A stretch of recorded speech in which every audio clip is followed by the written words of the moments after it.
Hello दोस्तों, मैं अमरेंद्र कुमार सिंह आपका स्वागत करता हूं अपने YouTube channel my learning hub पे। आशा करता हूं कि आपको मेरी पिछली वीडियो अच्छी लगी होगी। और मैंने पिछले वीडियो के अंत में आपको एक न्यूमेरिकल भी दिया था और आपने उसे बना लिया होगा। तो जितने लोगों ने बना लिया है वो आंसर कृपया कमेंट्स में पोस्ट कर दें। आगे हम शुरू करते हैं।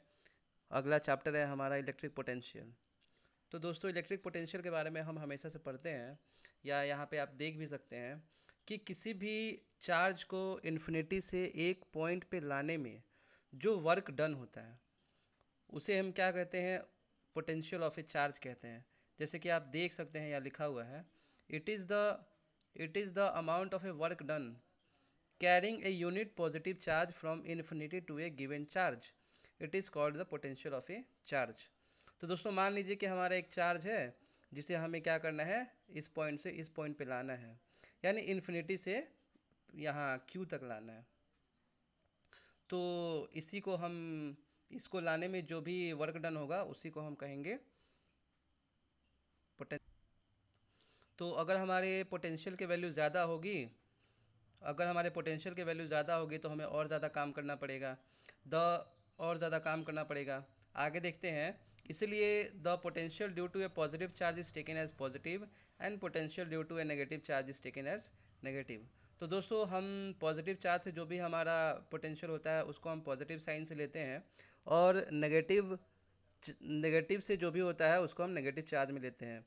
दोस्तों, इसका साइन का हम जनरली यूज़ करते हैं जब हम केवीएल और केसीएल से संबंधित प्रॉब्लम्स बनाते हैं, न्यूमेरिकल्स बनाते हैं, तो वहाँ पे हमें साइन का इस्तेमाल करना होता है। तो उस समय हम इन चीज़ों का हमेशा ध्यान रखेंगे। आगे देखते हैं। इलेक्ट्रिक पोटेंशियल इलेक्ट्रिक पोटेंशियल को भी हम वैसे ही डिफाइन करेंगे। इसमें भी वही होता है कि हमें इन्फिनिटी से एक गिवन पॉइंट तक चार्ज को लाने में जो वर्क डन होता है उसी को हम इलेक्ट्रिक पोटेंशियल कहते हैं। देखते हैं, इसको हम ऐसे भी डिफाइन कर सकते हैं कि the ratio of work done the ratio of work बटा charge is called electric potential. तो और इसका हम यूनिट ऐसे निकालेंगे। यहाँ पे देख लीजिए फ्रेंड्स, वोल्ट का यूनिट, पोटेंशियल का यूनिट यहाँ पे वोल्ट हो जाएगा, और वर्क का यूनिट यहाँ पे जूल हो जाएगा, और चार्ज का यूनिट यहाँ पे कूलम्ब हो जाएगा। तो इसको आप ऐसे भी कर सकते हैं। आगे देखते हैं। Thus the electric potential at a point to set to be 1 volt if 1 joule of work is done in displacing a charge of 1 coulomb from infinity to that point. तो चाहें तो इस रेशियो से आप यहाँ पे 1 वोल्ट का definition भी निकाल सकते हैं कि हम 1 वोल्ट कब करेंगे। 1 वोल्ट हम तभी कहेंगे जब हमें 1 कूलम को इन्फिनिटी से किसी पॉइंट पर लाने में 1 जूल एनर्जी लगेगी। आगे देखते हैं।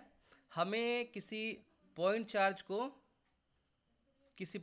को एक एक स्थान से दूसरे स्थान तक लाने में कितना काम करना पड़ेगा या कितनी वर्क डन होगी, उसका कैलकुलेशन हम कैसे करते हैं। तो देखिए दोस्तों, हमारे पास 2 पॉइंट है। एक पॉइंट है ए और एक दूसरा पॉइंट है बी। हमें क्या करना है, पॉइंट बी से पॉइंट ए की तरफ चार्ज को लाना है, और एक चार्ज है हमारा जिसकी स्ट्रेंथ की वैल्यू कितनी है, क्यू है। तो देखिए फ्रेंड्स, इसका कैलकुलेशन कैसे करते हैं।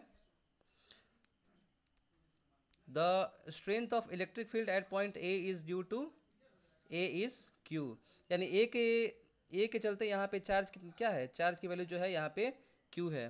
तो अगर हम ए के चलते अगर यहाँ पे इलेक्ट्रिक इंटेंसिटी की वैल्यू को निकालें, तो इलेक्ट्रिक इंटेंसिटी का फॉर्मूला आपको पता है क्या होता है, E A is equal to 1/4 pi epsilon naught के into q by r square.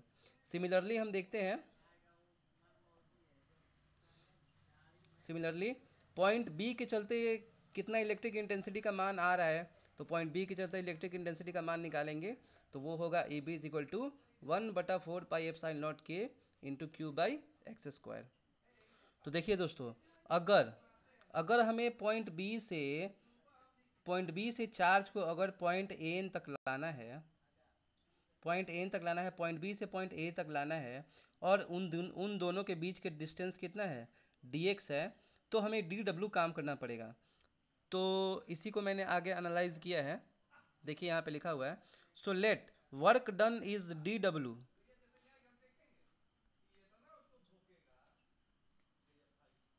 So let, देखिए यहाँ पे दोस्तों, let work done is DW to move small distances against the field, we know that W is equal to F into S होता है।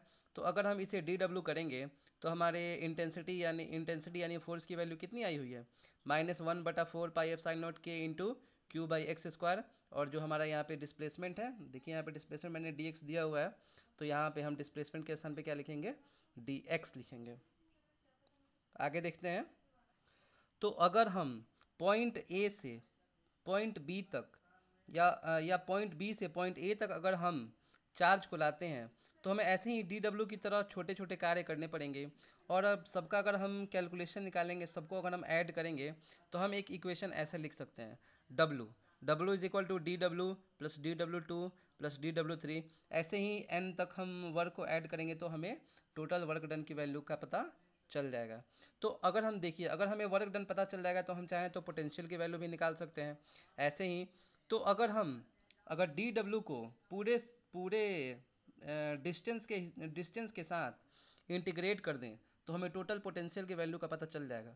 देखिए यही दोस्तों हमने किया है। हम क्या करेंगे, जो डिस्टेंस होगा, और ये डिस्टेंस हमें पता है, ए से क्यू के बीच में r डिस्टेंस पता है, और हमें इनफाइनाइट से लाना है पॉइंट ए तक। तो हम क्या करेंगे, इसके लिमिट की वैल्यू दे देंगे इनफाइनाइट से r तक, और DW को पूरे लाइन पे क्या करेंगे, इंटीग्रेट कर देंगे। देखिए इंटीग्रेट करते हैं तो क्या होता है, हमारी DW आ जाती है और हमारा V आ जाता है। यही लिमिट दिया हुआ है, R से इनफाइनाइट तक दिया हुआ है। देखिए DW की वैल्यू हमने क्या निकाली हुई है, यहाँ पे DW की वैल्यू हमने निकाली हुई है यहाँ पे 1/4 pi epsilon not K into q by x square into DX। Friends मैंने यहाँ पे नेगेटिव साइन का मतलब बताया नहीं था। नेगेटिव साइन हम लोग इसलिए यूज़ कर रहे हैं क्योंकि ये जो हम मूव कर रहे हैं चार्ज को, वो अगेंस्ट द फील्ड कर रहे हैं, अगेंस्ट द फील्ड कर रहे हैं, जिसके चलते मैंने यहाँ पे डिस्कस भी कर दिया था। तो इसे अगेंस्ट द फील्ड कर रहे हैं, इसलिए हमने नेगेटिव साइन का यूज़ किया है। तो यहाँ पे देखिए हम DW की वैल्यू रख देते हैं और हमारा जो डिस्प्लेसमेंट है इसको DX का DX कर देते हैं। तो हमारा सीधी बात है कि जो भी कांस्टेंट टर्म्स होते हैं वो बाहर निकाल दिए जाते हैं।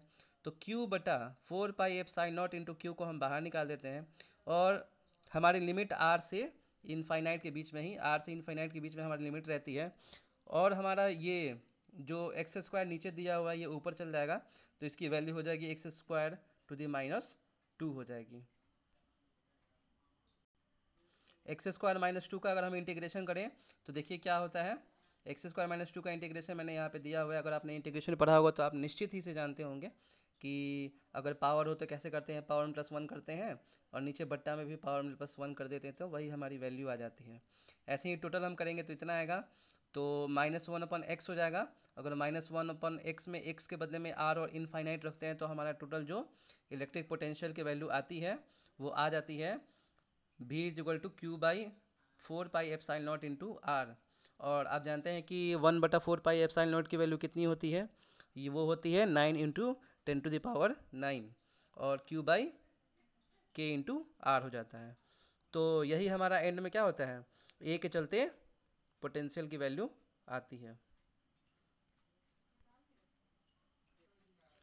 थैंक यू दोस्तों वीडियो को देखने के लिए, और हम अगले वीडियो में देखेंगे, इससे इससे आगे देखेंगे और इससे संबंधित जो भी न्यूमेरिकल होंगे उन्हें भी सॉल्व करेंगे। Thank you.